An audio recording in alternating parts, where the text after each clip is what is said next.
अस्सलाम वालेकुम नाज़रीन, आज एक क्विक पॉलिटिकल एनालिसिस करेंगे प्रोग्राम रियल टॉक में। जो पॉलिटिकल सिचुएशन है वो किसी से ढकी छुपी नहीं है। इस वक्त मुल्क में क्या सूरत हाल है।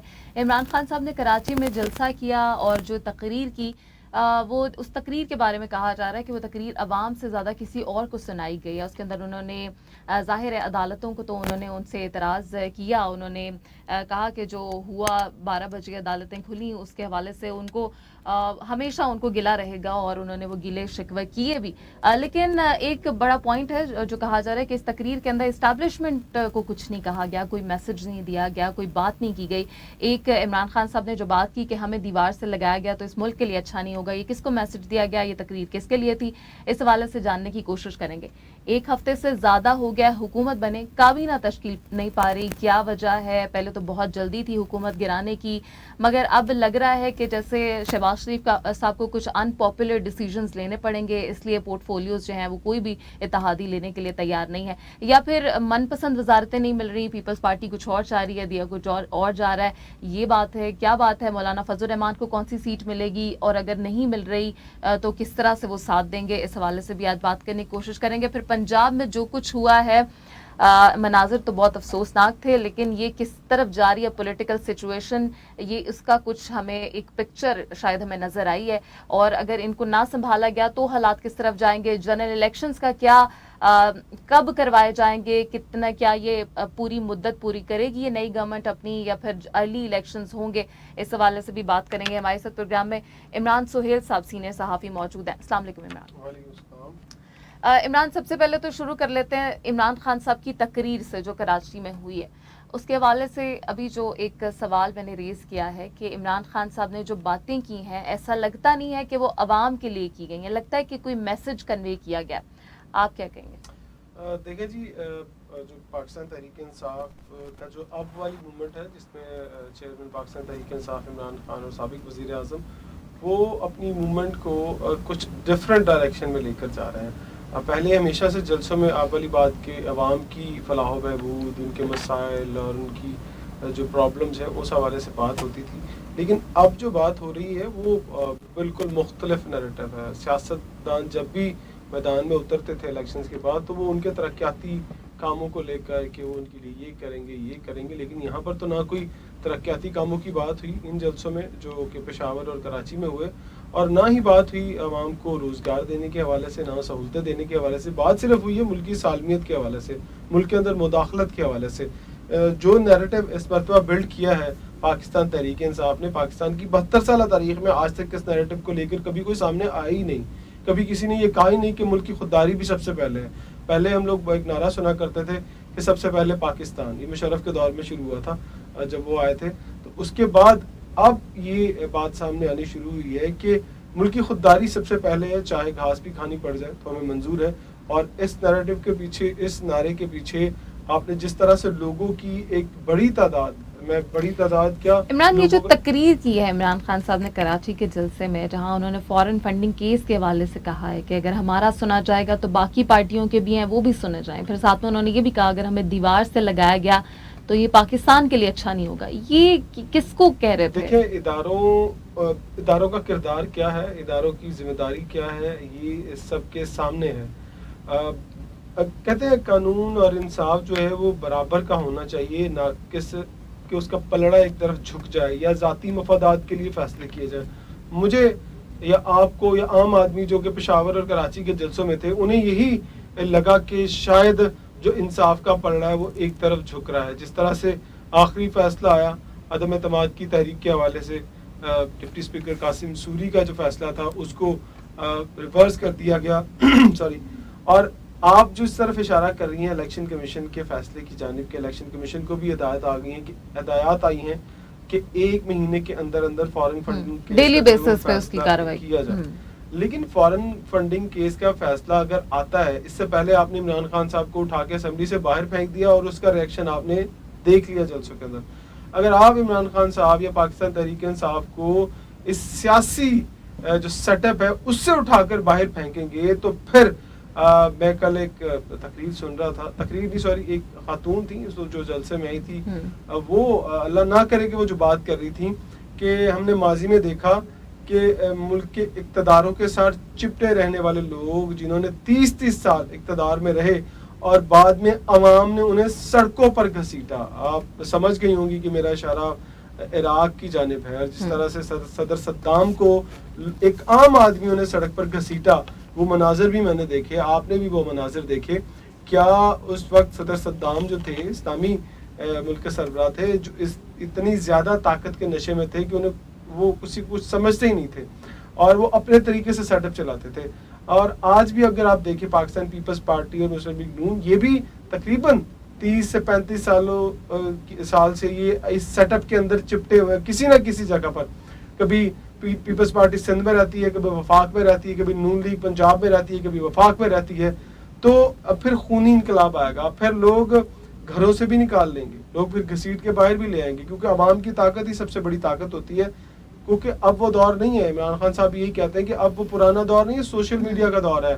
वो आप उन पे कितनी बिल्कुल, बहुत सारे क्वेश्चंस रेज किए जा रहे हैं कि अगर शहबाज शरीफ साहब पीएम है तो उनके बेटे को सीएम क्यों बनाया गया? ये क्या हम पुराने दौर में वापस चले गए, वो मुगलिया दौर में वापस चले गए, ऐसा क्यों किया गया? बहुत से सवालात हैं जिनके जवाब देने होंगे। अच्छा इमरान, ये तकरीर के हवाले से तो खैर हम बात करें, अभी लाहौर में भी इमरान खान साहब आ रहे हैं, तो अब आपको क्या लगता है, ये जो एक मोमेंटम बिल्ड तो कर लिया है इमरान खान साहब ने सड़कों के ऊपर, लेकिन अब जो लाहौर में आ रहे हैं, क्या वहाँ पे कोई ऐलान करेंगे या आगे फिर इस्लामाबाद के जलसे के लिए वो कहेंगे कि इस्लामाबाद अब मैं जा रहा हूँ जलसा करने के लिए, लेकिन फिर कितने जलसे करेंगे, कहाँ तक इसको लेके जाएंगे, क्या स्ट्रैटेजी बनाएंगे, जनरल इलेक्शंस के लिए क्या अब करेंगे?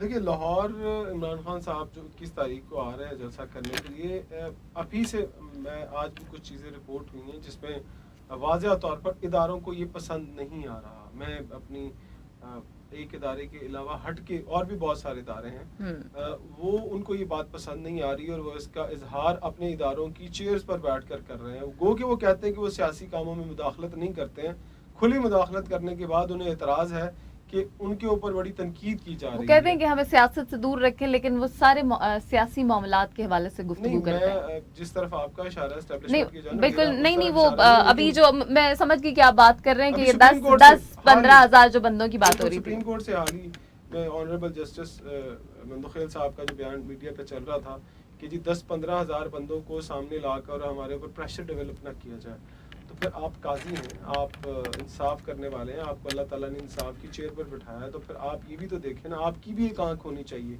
एक कानून की आंख है, एक आइन की आंख है और एक इंसाफ करने वाले की आंख है।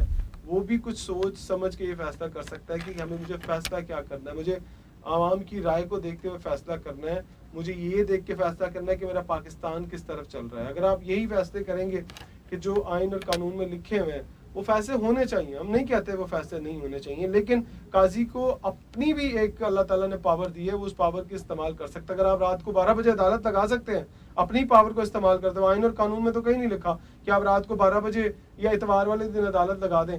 आप अपनी पावर इस्तेमाल करते हैं ना, कानून किसी भी वक्त खुद मुख्तार हो सकता है, कोई भी फैसला दे सकता है। तो आपको इतनी सोच होनी चाहिए कि आपने किस वक्त क्या फैसला देना, चाहे वो लिखा हुआ किसी कानून या आइन में या नहीं लिखा हुआ। अगर इंसाफ के तकाजे पूरे हो रहे हैं, अगर काजी जस्टिस के सिस्टम को पूरा कर रहा है, तो फिर आपको क्या उसमें मगर इस वक्त सेंटिमेंट्स जो है अवाम के, जब हम लाहौर के जलसे में गए तो जो हमने वहाँ पे हालात देखे, जिस तरह से लोग बाकायदा रो रहे थे इमरान खान साहब के लिए, और जैसे वो जो तकरीर में जो अल्फाज दोहराते थे उसके पीछे वो लोग वो अल्फाज दोहराते थे, बहुत ज़्यादा इस वक्त इमोशनल भी हैं लोग, गुस्से का शिकार भी हैं। तो इमरान खान साहब इसको यूज़ कैसे करने वाले हैं? देखिए, आपने जो बात की कि आप जब कराची में जलसा हो रहा था और जो लिबर्टी चौक में जो स्क्रीन लगी थी उसको देखने के लिए, एहतजाज जो था एक छोटा सा, उसको देखने के लिए लोग गए थे। इमरान खान साहब मुंह से बोलते थे और उसका रिप्लाई जो था वो आंखों से आता था, आंखों से उस बात को तस्लीम किया जाता था और अपने जो फेस एक्सप्रेशन है उससे लोग जवाब देते थे। अब लोगों के अंदर ये चीज, अगर आपने पिछले 5 साल पहले चला जाए, छोड़ दें 20 साल 25 साल पहले, सिर्फ 5 साल पहले अगर हम चले जाएं, तो क्या पढ़े लिखे लोग सड़क पर आकर किसी के लिए एहतजाज करना पसंद करते थे? क्या लोग सड़कों पर निकलना पसंद करते थे? अपने बच्चों को लेकर आना पसंद करते थे? नहीं करते थे। क्यों आते वो किसी के लिए जिन्होंने इस मुल्क को लूटा, जिन्होंने इस मुल्क की आवाम के लिए कभी नहीं सोचा, वो क्यों आते बाहर? आज उन्हें लगा, उनके दिल की आवाज थी कि हाँ, अब शायद ऐसा कोई हुक्मरान, ऐसा कोई लीडर पाकिस्तान में आया जो वाकई हकीकी मानों में आम आदमी के बारे में सोचता है, अपनी खुद मुख्तारी के बारे में सोचता है, गुलामी से निकलने के बारे में सोचता है। तो गुलाम रहना तो किसी को भी पसंद नहीं है, चाहे वो अमीर आदमी है, चाहे वो गरीब आदमी है, चाहे किसी के पास रोटी है, चाहे किसी के पास रोटी नहीं है, वो कभी गुलाम रहना पसंद नहीं करेगा।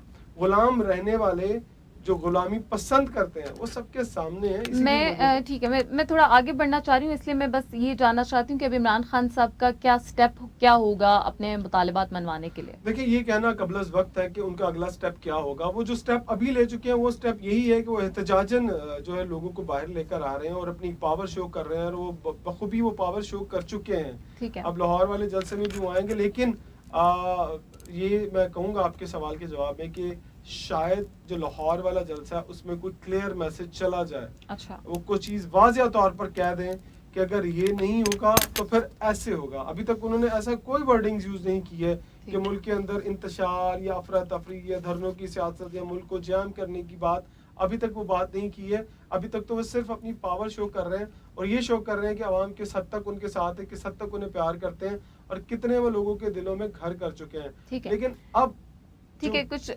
बिल्कुल ठीक है, कुछ कौमी असम्बली की तरफ आते हैं, फिर पंजाब असम्बली की तरफ आएंगे। काबीना जो तश्कील काबीना की तश्कील के हवाले से बात हो रही है, तो काबीना तश्कील क्यों नहीं पा रही, क्यों इतनी देर लग रही है? इत्तेहादी जो हैं वो तो पहले बहुत जल्दी में थे, अब क्यों पीछे हटते हुए मैं नज़र आ रहे हैं? और बड़ी इंटरेस्टिंग बात है कि मौलाना फजल रहमान ने अभी बयान दिया, वो कहते हैं कि फौरी इलेक्शंस का हमारा मुतालिबा है। क्या कहा उन्होंने, ज़रा पहले आप वो सुन लें। है जाहिर है कि वो 1 साल के लिए है, ज्यादा से ज्यादा, वो भी ज्यादा से ज्यादा। लेकिन इस हुकूमत के अंदर जमीयत उलमा इस्लाम का अपना वजूद है, अपना तशख्खुस है, अपना मौक़िफ़ है, और हम उनसे ये कह रहे हैं कि हमें अब भी फौरी तौर पर इलेक्शन चाहिए। चाहे वो चला गया, उसको हमने रुख्सत कर दिया, फिर भी कौम को वो अमानत वापस करना हमारी जिम्मेदारी है जिसके लिए हमने जदोजहद की है। हाँ, अगर आप ये समझते हैं कि इंतखाबी निज़ाम में खामियां हैं, दोबारा उसके अंदर धांधली के इम्कानात हैं, तो वक्ती तौर पर इन असम्बलियों का फायदा उठा के आप इंतखाबी इस्लाहात कर लें, कुछ और ऐसे इस्लाहात जो नागुज़ीर हों, ताकि उस गंद का सफाया हो सके कि हम गदले पानी से तो निकले लेकिन दोबारा गदले पानी में न उतरे बल्कि शफाफ पानी में उतरे। तो इस हद तक अभी भी हम अपने मौक़िफ़ पे उसी तरह कायम हैं। मसलहत की भी हद होती है, इक़्तिदार और फिर उसको लंबा करना और गैर जरूरी तौर पर लंबा करना, ये शायद जमीयत उलमा इस्लाम का मौक़िफ़ ना हो, और इस पर हम अपनी राय रखेंगे और इनके सामने भी हमारी राय बिल्कुल वाज़ेह है। हाँ जी, मसलहत की भी हद होती है, और अभी जैसे कि हम बता रहे थे आपको कि अभी 1 हफ्ता ही हुआ है ये हुकूमत बने, एक और इत्तेहादी बड़े नाराज़ नज़र आए। ये जो सिचुएशन है कौमी असम्बली में और फिर पंजाब असम्बली में जो सिचुएशन बनी है, ये बाप बेटे की सियासत, इसके हवाले से खालिद मकबूल सिद्दीकी क्या कहते हैं वो भी आप सुन लें। मेरा तो ख्याल है ये जागीरदाराना जमहूरियत है, यहाँ पर खानदान नहीं अवाम बैठे होने चाहिए।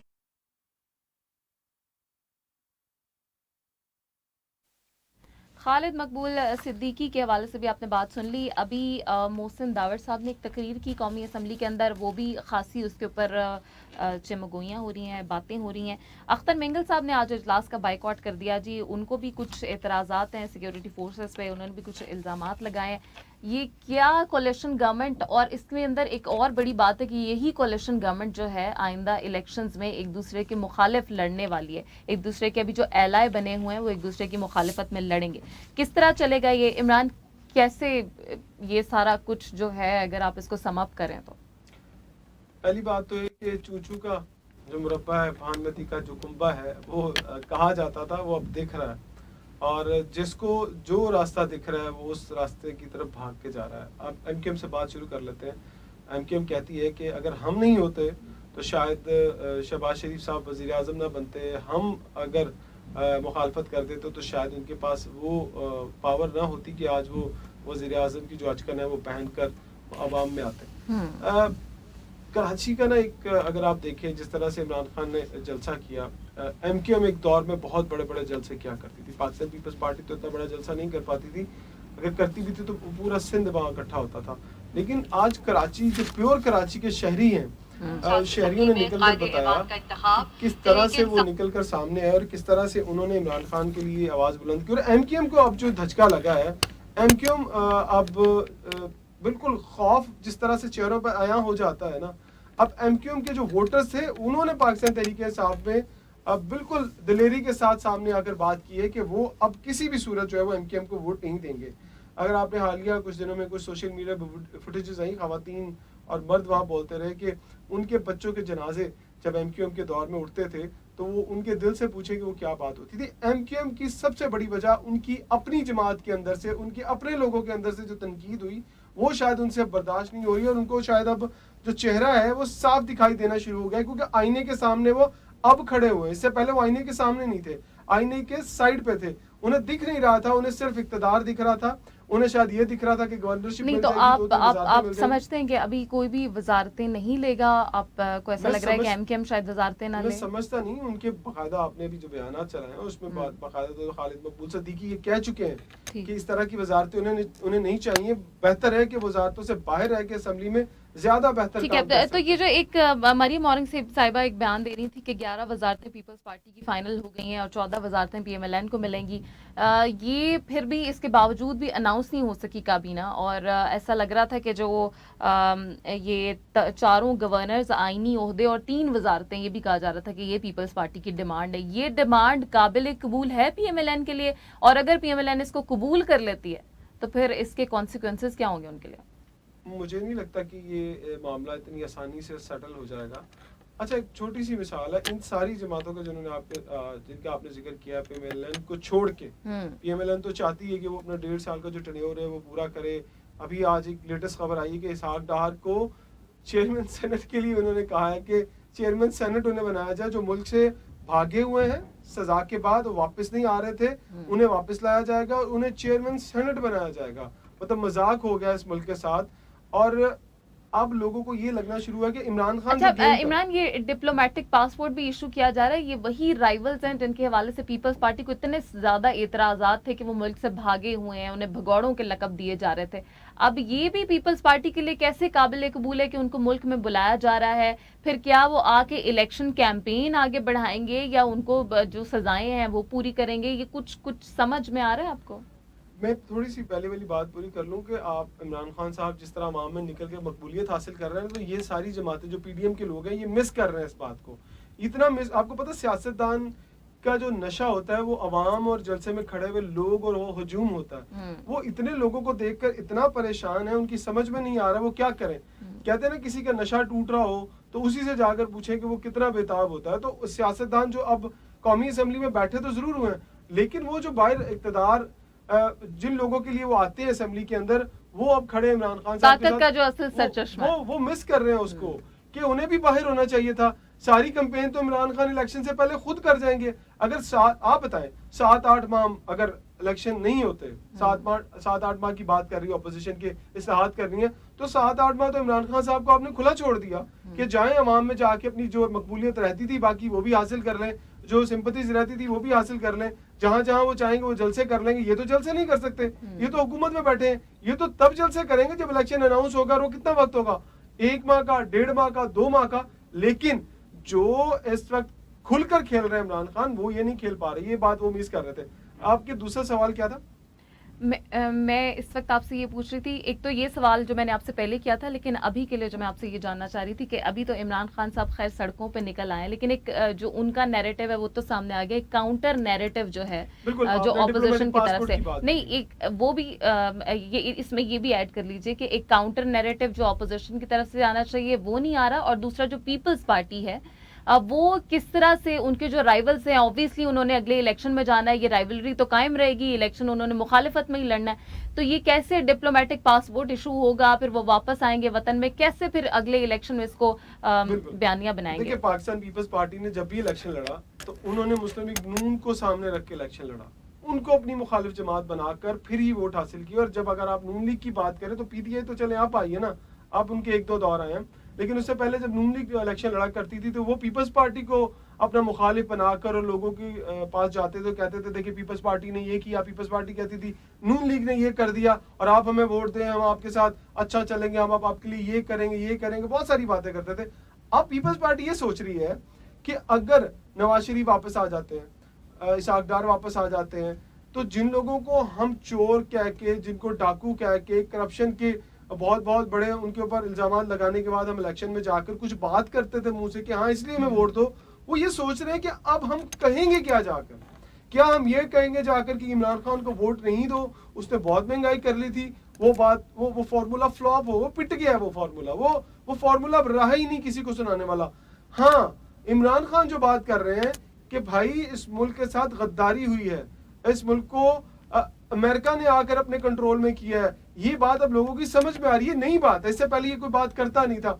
तो आपको क्या लगता है कि ये बात पीपल्स पार्टी जाकर करेगी कि हम अमेरिका के खिलाफ हैं, अमेरिका ने हमारे साथ ज्यादती की है, मुदाखलत की है, क्या ये बात? तो अगले इलेक्शन के लिए काउंटर नैरेटिव क्या बनाएंगे पीटीआई से compete करने के लिए? इसीलिए तो सब लोग भाग रहे हैं अभी से, यही वो वजह है, यही आपके सवाल का जवाब है कि इत्तेहादी अब नहीं रहना चाहते इस सेटअप में। वो चाहते हैं कि हमें खुला छोड़े, हम जाएं अपने लोगों के पास जाकर बात करें कि असल बात क्या है। महंगाई वाला जो इशू वो लेके जाना चाहते थे 2023 के इलेक्शन में, उसको उन्होंने अपने हाथ से दफन कर दिया। अगर इमरान खान साहब को ये नहीं उतारते, इस तरह से नहीं निकालते, तो मैं आपको दावे से कह सकता हूं कि पीपल्स पार्टी और उनकी इत्तेहादी जमातें, मुस्लिम लीग नूर और उनकी इत्तेहादी जमातें जाती इलेक्शन के अंदर उस कैंपेन में ये कहती हैं कि देखें आपके मुंह से तो रोटी का निवाला भी इमरान खान ने छीन लिया, आपके घर में तो रोजी नहीं है, रोटी नहीं है, आपके बच्चे तो भूखे सड़कों पे घूम रहे हैं, आपके साथ बहुत ज्यादती होगी, तो शायद वो लोग वो बात मान लेते। क्या जरूरत पड़ी थी 1 साल पहले ये सब कुछ करने की, जबकि खुद ब खुद ही बयानिया एक पब्लिक में बन चुका था, अपने पैरों पे कुल्हाड़ी मारने के मुतरादिफ है। मौलाना फजल रहमान साहब का क्या फेट है? वो अब देखिए, मौलाना फजल रहमान साहब को जो रात हंगू में जो इलेक्शन का रिजल्ट आया, वो उनका इतना स्ट्रॉन्गेस्ट एक एरिया था जहां से अगर मैं बात करूं कि जितने भी ज्यादा तबलीगी इज्तिमा में लोग आते हैं वो उसी बेल्ट से आते हैं और उनका ताल्लुक मौलाना फजल रहमान की ग्रुप से ही है, उनकी जमात से ही है, और बहुत ज्यादा जो लोग हैं वो उनको वहां पर मानते हैं। लेकिन वो कभी भी ये नहीं मानेंगे। मैं बहुत छोटा मतलब जवान था, जब छोटा था, मैं 20 साल की उम्र में, 18 साल की उम्र में, तो मैं एक नारा सुना करता था कि अमेरिका को जो यार है वो गद्दार है, वो गद्दार है। और ये नारा कौन लगाया करता था? ये जमात इस्लामी लगाया करते थे, मौलाना फजल रहमान ये नारा लगाया करते थे। लेकिन क्या आज ये नारा लगा सकेंगे जाकर अपने हल्के में कि अमेरिका को यार है, गद्दार है, गद्दार है? अमेरिका का यार कौन है? शहबाज शरीफ साहब, नवाज शरीफ साहब, पीपल्स पार्टी, बिलावल भुट्टो जरदारी, आसिफ जरदारी, ये अमेरिका के यार हैं जो अमेरिका के खिलाफ एक लफ्ज तक नहीं बोलते।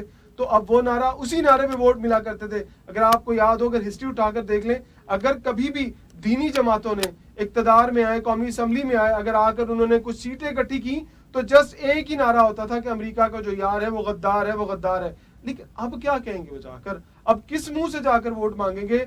अब वो सारे के सारे वोट इमरान खान साहब की झोली में चले गए, क्योंकि अब वो नारा कौन लगा रहा है? इमरान खान। पाकिस्तान तहरीक इंसाफ नारा लगा रही है कि अमेरिका को जो यार है वो गद्दार है, गद्दार है। तो मुल्क की सालमियत और कभी भी गुलामी जो है वो किसी को पसंद नहीं होती, ये बात मैं पहले भी कह चुका हूँ। और इमरान खान साहब को ये बात चाहे किसी ने बताई, चाहे उनकी समझ में आ गई, लेकिन बहुत पता अच्छा, तो एक्सपेक्टेड क्या है? आप इमरान, टाइम कम है, एक्सपेक्टेड क्या है कि काबीना की अनाउंस कब हो जाएगी? और अगर अनाउंस हो जाती है तो आपको लगता है कि यही रहेगी या अभी इसमें और भी तब्दीलियां होंगी और फिर नाराजगियां? और ये पहली बात तो है कि काबीना 11 लोगों की हलफ उठाएगी, काबीना 18 लोगों की हलफ उठाएगी। कितने लोग काबीना में पहले आएंगे? क्योंकि अब जो नया फॉर्मूला है वो यही आया कि यार और कोई हलफ नहीं उठाता तो अपने लोग। अब देखिए, यहाँ भी एक प्रॉब्लम है, बहुत बड़ी प्रॉब्लम है। मुस्लिम लीग नून के अपने तो वज़रा मुकम्मल है ना, वो जो वजारतें लेना चाहती हैं उनसे आज ही हलफ ले लें और कहीं ये इब्तदाई काबीना है और इस काबीना के तहत बहुत सारे काम करने जो रुके पड़े हैं, गवर्नर्स को हटाना है, एक समरी साइन करनी है जो काबीना से पास होकर जानी है, सारे मामले अटके हुए हैं। उसके बाद अगर पीपल्स पार्टी को बाद में शामिल करते तो अलग से एक डिबेट शुरू हो जाएगी कि आपने अपने वज़रा से पहले हलफ ले लिया, आपको जल्दी थी, हमें क्यों शामिल नहीं किया, हमारी मुशावरत क्यों नहीं की। तो ये मामला ना, मुझे लग रहा है कि पीपल्स पार्टी खुद लड़ाई की तरफ लेकर जा रही है। वो चाहती है कि मुस्लिम लीग नून से उसकी लड़ाई हो और वो जाकर इलेक्शन में अपना अलग से नैरेटिव बिल्ड करें। और मुस्लिम लीग नून के कुछ लोग भी कहीं ना कहीं ये चाहते हैं कि उनका पीपल्स पार्टी से फड्डा हो और वो जाकर जब इलेक्शन में जाएं, जब किसी कैंपेन में जाएं, तो इसका मतलब है कि आप फिर अर्ली इलेक्शंस देख रहे हैं? अर्ली इलेक्शन मौलाना फजल रहमान साहब ने खुद कह दिया है कि वो 1-2 हफ्तों में या एक आधे महीने में जो नहीं। लेकिन अभी ये भी तो है ना कि PMLN ऐसा नहीं चाहती, क्योंकि उनके पास अभी कोई काउंटर नैरेटिव नहीं है इस सूरत हाल में, जब इमरान खान साहब के आगे इस कदर जो आप देख रहे हैं क्राउड है और वो इस सिचुएशन में तो इलेक्शन की तरफ जाने के लिए तैयार नहीं है। असेंबली के अंदर आपको पता है कि पाकिस्तान पीपल्स पार्टी के जो साबिक चेयरमैन आसिफ अली जरदारी साहब है वो ये कह चुके हैं कि 70 वोट तो मैंने दिए शहबाज शरीफ को, अगर वो 174 में से 70 निकाल लो तो कितना रह गया 104। 104 वोट लेकर पाकिस्तान की तारीख में वो आईनी तौर पर वजीर आजम रह ही नहीं सकते। आज अगर इत्तेहाद खत्म हो जाए तो वजीर अगर सदर ये कह दे कि जनाब इत्तेमाद का वोट लें, आप अपनी शो करें कि आपके पास कितनी स्ट्रेंथ है, तो क्या शहबाज शरीफ साहब कर पाएंगे? नहीं कर पाएंगे। इमरान तो साहब लास्टली देना पड़ेगा, जमीन तोड़नी पड़ेगी, असेंबलियां तोड़नी पड़ेंगी। लास्टली जो पंजाब में हो रहा है, हमजा शहबाज साहब का भी फेट वहां पे अटका हुआ है, वो हल्फ नहीं ले पा रहे हैं, उमर सरफराज टीमा भी अपने ओहदे पे कायम है। किस तरफ जा रही है पंजाब की पॉलिटिकल? देखिए सेंसिटिव मूव था एक, अगर मैं कहूँ कि वाकई अगर एक समझ और एक शऊर अगर आ चुका है पाकिस्तान तहरीक इंसाफ को कि गवर्नर को हटाने के लिए सदर के समरी पर साइन करने बहुत जरूरी है, इसके अलावा वो हट ही नहीं सकते। इसीलिए ना गवर्नर ने इस्तीफा दिया खुद से, ना ही प्रेसिडेंट ऑफ पाकिस्तान ने इस्तीफा दिया। अगर वो खुद से इस्तीफा दे देते तो सारे मामले तो बिल्कुल सीधे खीर की तरह प्लेट में आ जाते और खा लेते। किसी ने अच्छा उन्हें मशवरा दिया और अब उस मसले में फंसी हुई है अभी तक। अब जब तक नया गवर्नर नहीं पॉइंट हो जाता, हमजा शहबाज हलफ नहीं उठा पाएंगे। इसको 2 दिन लगे, 4 दिन लगे, हफ्ता लगे, 10 दिन लगे, क्योंकि जबरदस्ती आप सदर से समरी पर साइन नहीं करवा सकते। लेकिन सरफराज टीमा साहब ये भी तो कह रहे हैं ना कि मैं भी आईनी तकाजे देखूंगा पूरे किए गए हैं, और अगर किए गए हैं फिर इस इलेक्शन को माना जाएगा, वैसे मैं हल्फ नहीं लूंगा। 28 तारीख को पहले तो स्पीकर पंजाब असेंबली जो परवेज लाई साहब अभी तक स्पीकर हैं, उनके खिलाफ नो मोशन कॉन्फिडेंस आई हुई है। अभी वो इजलास की सदारत करेंगे, सदारत के बाद वो फिर उस इजलास को मुलतवी कर देंगे। तो जब तक इजलास नहीं होगा उनके खिलाफ अदम एतमाद नहीं आएगी, अदम एतमाद नहीं आएगी तो हमजा शहबाज सर आप किस तरह से ये सारा सिस्टम चलाएंगे। तो एक बहुत बड़ी कंफ्यूजन और एक बहुत बड़ी कंफ्यूजन जो है वो बरकरार है, न सिर्फ पंजाब असेंबली में, कौमी असेंबली में भी। और ये किस तरफ कंफ्यूजन लेके जाएगी पाकिस्तान को, ये देखना है हमें। सड़कों पे भी पोलराइजेशन हमें दिखाई दे रही है और ऐवानों में भी हमें यही सब कुछ अभी दिखाई दे रहा है। क्या बनता है, क्या ये इस साथ साथ देखेंगे, आपसे भी शेयर करते रहेंगे अपने व्यूज। मगर आज के लिए इतना ही। प्रोग्राम आपने देखा, फीडबैक जरूर दीजिएगा। इजाजत दीजिए, अल्लाह हाफ़िज़।